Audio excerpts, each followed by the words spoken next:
Well, good evening, and thank you for joining us tonight for devotions.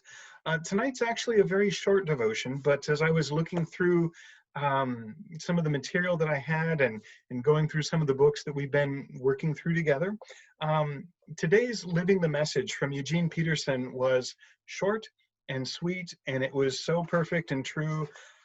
I just had to share it with you this evening, and I hope it's a word of encouragement and blessing. July 7th, in praise of God.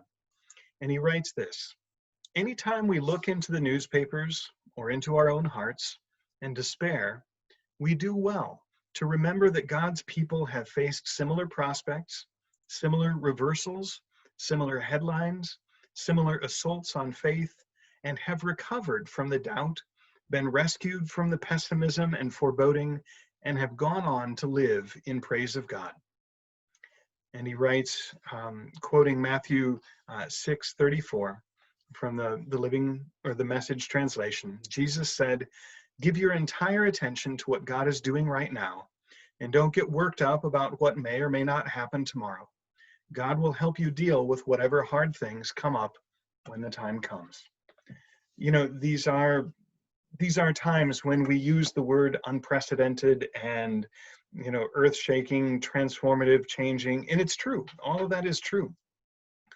And yet, sometimes we uh, may not fully appreciate it from time to time, the realities of the difficult times, the earth-shaking upheavals that people have experienced throughout the generations. Much has been made of the experience of people in the who were experiencing the flu in the 1918s, and just what that was all about, and how that generation went from crisis into other times of plenty and of challenge. And certainly, if you love history, I love medieval history. It's one of the things that I really got excited about in high school and in college, and some of the things that people experienced in the 14th century in terms of political turmoil, in terms of um, battling disease, crises of faith, the need to reform and for the church to acknowledge its shortcomings and to embrace in a more full way, the gospel of Jesus. These are not new challenges. And in fact, Jesus warned his disciples in the first century that these things were going to happen. But in the midst of that, to remember who God is and to remember that God is still at work and is in the midst of this. And so I would encourage us, wherever we're at, not to negate what we're feeling, but to see it in the context of the understanding of God's presence and the realization that these days and this season will also come to an end and turn into a new thing.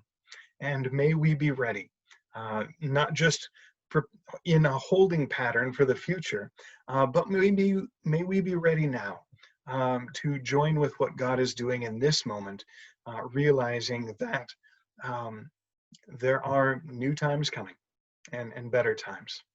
So wherever you're at, may God bless you and be with you, give you strength and guidance and wisdom, that together we might live these days in a way that is rooted solidly in the faith of a faithful God. God bless you, and God's peace be with you.